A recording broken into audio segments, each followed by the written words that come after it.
Hello everyone, good afternoon, and for today's video ay maglalahad lang po ako ng pasasalamat at pagbati. Unang-una po sa aming mga naging guro simula noong elementarya hanggang kolehiyo. Maraming salamat po sa inyong wagas na pagtuturo, sa inyong mga naiambag sa aming buhay, not only academically but those learnings na mai-apply namin sa aming buhay para maging mabuting tao. At pangalawa po ay sa mga bumati pong mga friends, colleagues, and kakilala. Maraming salamat po. And to those students who give their efforts sa event yesterday para maisagawa ng successful at tunay ngang naging masaya kami sa event na yon. Mga nagbigay naman ng kanilang cards or token of appreciation like chocolates, letters. Thank you so much po. And I really appreciate these letters po na binigay nyo sa amin. And kahapon ay nakatanggap kaming mga guro o ng aking mga co-teachers ng mga awards na ang mga student daw yung umili para maibigay sa amin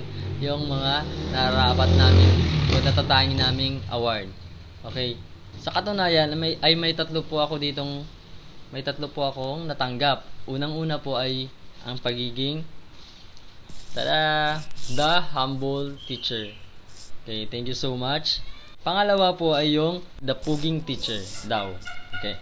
At ang pangatlo naman ay best para sa akin, yung The Weird Teacher. Okay, kakaiba man sa pandinig, pero ayon sa kanilang explanation when I asked them, so ano yung weird teacher for you? So sabi nila, natutunan nila sa akin yung mga kakaibang mga learnings na hindi nila nalalaman o hindi pa nila nalalaman. So yung mga kakaibang learnings na ako yung nagsusupply sa kanila, so that is they called as weird. Okay, parang pangit siyang pakinggan, seems like it is negative, but for me, explanation is accepted.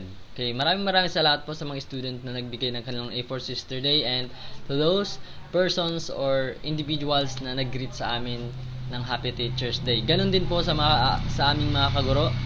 Happy Teachers Day. Naway mabuhay tayo ng masaya and tuloy lang sa pag-abot ng mga pangarap natin sa buhay. Thank you so much and God bless everyone.